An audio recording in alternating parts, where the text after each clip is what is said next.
नमस्कार, कैसे हैं आप सब लोग।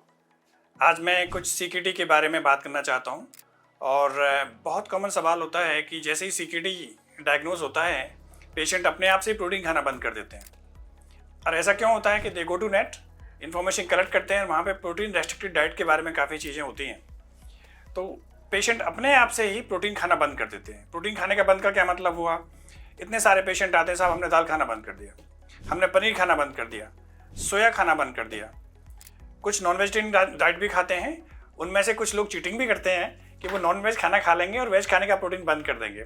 देखिए, अगर आप ऐसा करते हैं अपने आप से तो ठीक नहीं करते। क्रोनिक किडनी डिजीज में प्रोटीन रेस्ट्रिक्शन है, लेकिन ऐसा नहीं है कि आप प्रोटीन को खाने से हटा दें। अगर प्रोटीन को खाने से हटा देंगे तो प्रोटीन मेलन्यूट्रिशन होगा, जिसको पीईएम बोलते हैं, प्रोटीन एनर्जी मेलन्यूट्रिशन, और जिसके बड़े खतरनाक नुकसान हैं। आपको प्रोटीन चाहिए। अगर सीकेडी डायग्नोसिस डॉक्टर ने दी है आपको, तो उन्होंने डाइट भी एक्सप्लेन करी होगी, तो आपको अप्रॉक्सीमेटली एवरेज 0.8 ग्राम पर केजी बॉडी वेट के हिसाब से प्रोटीन चाहिए। तो अगर आपका एवरेज वेट 60 किलो है तो आपको अप्रॉक्सीमेटली 48 ग्राम से लेकर 50 ग्राम प्रोटीन चाहिए। वो प्रोटीन कहाँ से आएगा? वो वेज खाने से। तो आपको वेज खाना खाना है। वेज खाने में जो प्रोटीन सोर्सेस होते हैं, जैसे दालें हैं, पनीर है, सोया है, इस तरह की जो चीज़ें हैं, इनमें प्रोटीन कंटेंट होता है।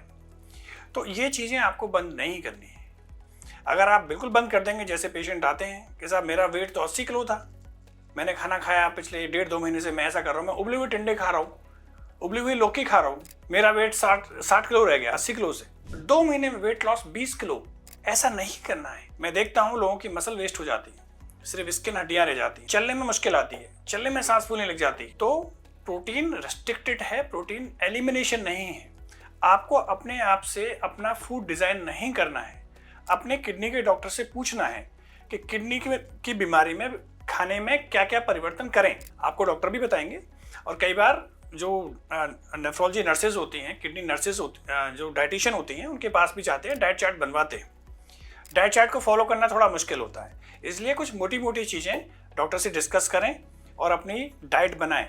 इतने सारे पेशेंट्स हैं जिनका प्रोटीन रेस्ट्रिक्शन इतना ज़्यादा है कि पूरे 24 घंटे में प्रोटीन इंटेक अगर कैलकुलेशन की बात आती है तो 15 ग्राम, 18 ग्राम, 20 ग्राम, 22 ग्राम प्रोटीन, 25 ग्राम प्रोटीन, और धीरे धीरे करके उनकी मसल वेस्ट हो रही है। इसमें एक इम्पॉर्टेंट चीज़ और भी है कि सपोज किसी का क्रेटिन 3 था और इलाज करना शुरू किया और उन्होंने प्रोटीन कम कर दिया, उनका मसल मास कम होना शुरू हुआ और क्रेटिनिन थोड़ा बेटर होना शुरू हुआ, 3 से क्रेटिन 2 पे आ गया, 1.5 पे आ गया, दे आर हैप्पी कि हमारा तो किडनी ठीक हो रहा है। शायद किडनी ठीक नहीं हो रहा, आपकी मसल वेस्ट हो रही है, जहाँ से क्रेटिन जनरेट होती है, जहाँ से क्रेटिन बनती है, जहाँ से यूरिया बनता है, तो वो किडनी ठीक नहीं हो रही, आप मसल वेस्ट कर रहे हैं, इसलिए आपके पैरामीटर्स कम हो रहे हैं। तो इसको समझने की जरूरत है। कुछ लोग हैं जो ट्रीटमेंट स्विच करते हैं, जैसे कि दूसरी पैथीज में जाते हैं, और जब उनका डिस्कस करते हैं आप खाना क्या खा रहे हैं, तो सब चीज़ें यार उबली हुई चीज़ें खा रहे हैं, हम तो सारी चीज़ें, टिंडे हैं, लौकी हैं, तोरी है, घिया है, इसके ज़्यादा कुछ आगे है नहीं, 1-2 रोटी खा लेते हैं बस जी, इससे ज़्यादा कोई खाना होता ही नहीं हमारा। और उनका वेट लॉस, किसी का 40 kg रह गया, किसी का 45 kg रह गया, इवन 38 kg, 37 kg, 60 से 65 से, और वो स्टिक पे आ गए कि चलने में मुश्किल हो रही है, छड़ी के सहारे से चलना पड़ता है। ऐसा नहीं करना है। खाना रिकमेंडेशन के हिसाब से खाना है। प्रोटीन रिस्ट्रिक्टेड है, प्रोटीन एलिमिनेशन नहीं है, प्रोटीन लेनी है। खाने में जो दालें हैं वो बंद नहीं करनी है, अपने डॉक्टर से बात करनी है।